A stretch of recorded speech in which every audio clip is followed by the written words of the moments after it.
Bonjour, je suis heureux de vous rencontrer à nouveau pour parler de la suite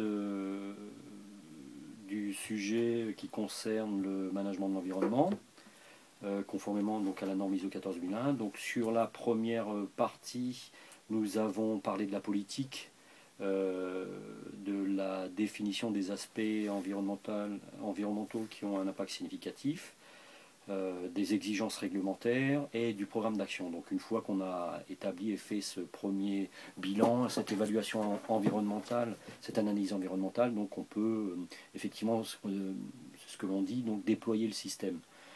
Pour déployer ce système, on va donc suivre une logique qui est celle de la norme, qui consiste dans un premier temps donc à savoir quels sont les rôles, responsabilités, autorités de chacun, donc dans le cadre de la mise en place du système de management de l'environnement, ou s'il est déjà en place, dans le cadre du système qui est déjà mis en place. Et pour cela, on va établir un organigramme dans lequel chacun aura sa part du déploiement de ce système.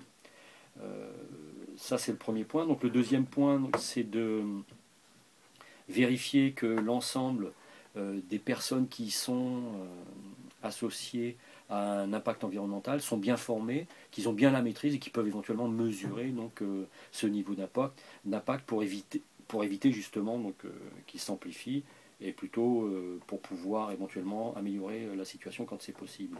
La deuxième partie consiste à minima à sensibiliser l'ensemble du reste du personnel à la norme, puisque dans le cadre de l'audit de certification et de l'audit à blanc, on ira évaluer le niveau de connaissance de l'ensemble du personnel par rapport à l'ensemble de ces exigences, même si ce personnel est d'autant plus s'il n'est pas associé aux impacts significatifs.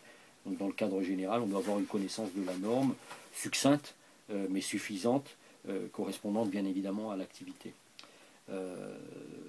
Dans ce cadre, il y a une nécessité aussi de former à la responsabilité civile et pénale, qui fera l'objet d'ailleurs de traitement d'un autre sujet, les encadrants et les personnes qui ont un rôle particulier par rapport au management de l'environnement d'une manière générale. Voilà.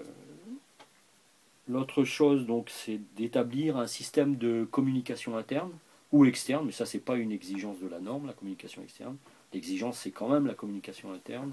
Et dans ce cadre, mettre en place des supports de communication interne qui permettent à tout le monde de bien comprendre les règles qui ont été établies et pour les respecter. Alors notamment, par exemple, sur le tri des déchets,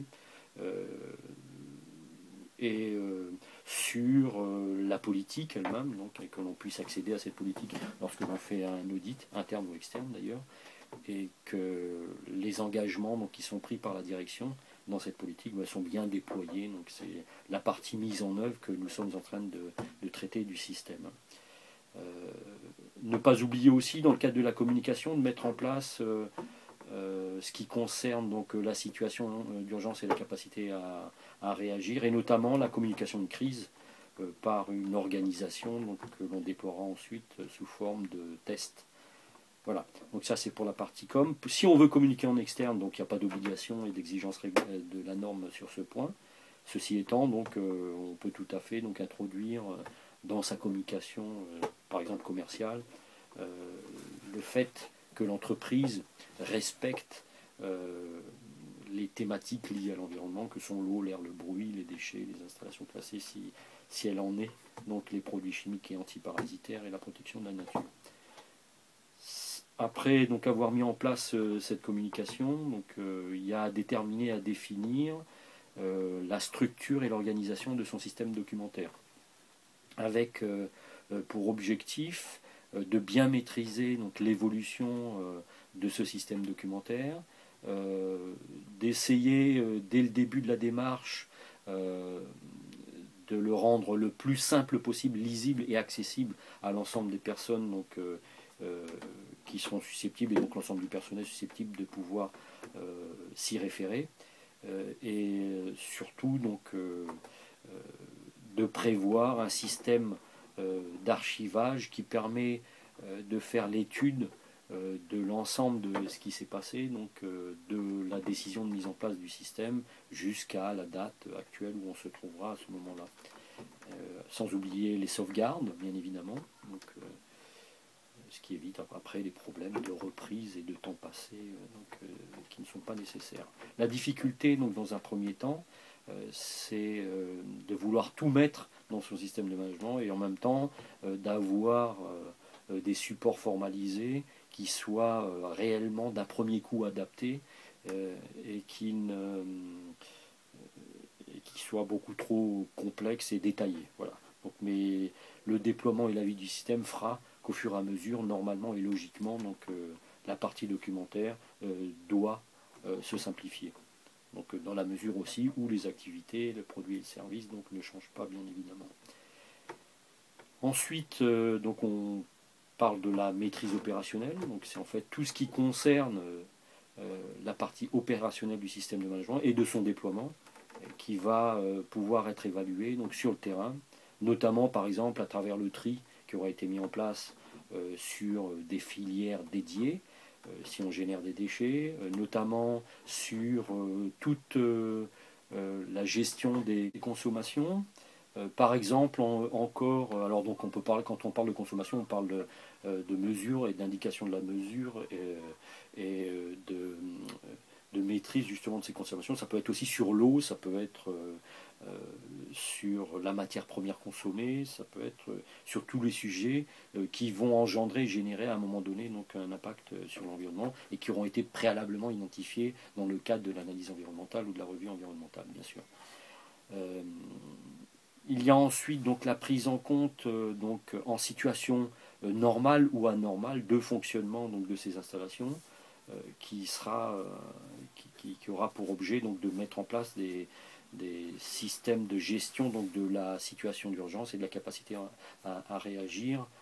Par exemple, en cas d'incendie, pouvoir isoler l'ensemble du site pour éviter que les effluents donc, aillent dans le réseau, par exemple, d'une commune. C'est un sujet particulier. Ce qu'on peut retrouver aussi, c'est par exemple le contrôle lorsque l'on fait un dépotage, donc et toute la réglementation ADR qui va autour, que l'on peut aussi organiser, structurer pour pouvoir l'auditer en interne. Voilà. Donc c'est un ensemble d'éléments qui permet de rendre quelque chose de théorique en quelque chose de pratique, hein, tout simplement, et de pouvoir faire évoluer en mesurant, donc à l'aide d'audits, de diagnostics internes, donc d'alimenter des indicateurs de mesure, et ces indicateurs de mesure ayant un lien direct avec la performance du système lui-même. Voilà. J'ai fini pour aujourd'hui sur la partie mise en œuvre et fonctionnement. Donc le chapitre qui suivra donc, concernera l'ensemble de ce que l'on appelle le contrôle, hein, donc les actions correctives et préventives et la revue de direction. Bon, je vous engage à venir nous rejoindre sur le Facebook Engacha SARL donc, pour pouvoir suivre progressivement, sachant que ce premier sujet donc, sera traité de manière à reprendre des sujets plus particuliers liés au système et au-delà de ça, donc ensuite d'aller dans la démarche dite de développement durable sur lequel on aura aussi la santé-sécurité, on aura donc la gestion de l'énergie, on aura plusieurs sujets voilà, qui vont se dérouler donc, au fil de l'eau et au fil du temps. Je vous remercie de votre attention et à la prochaine.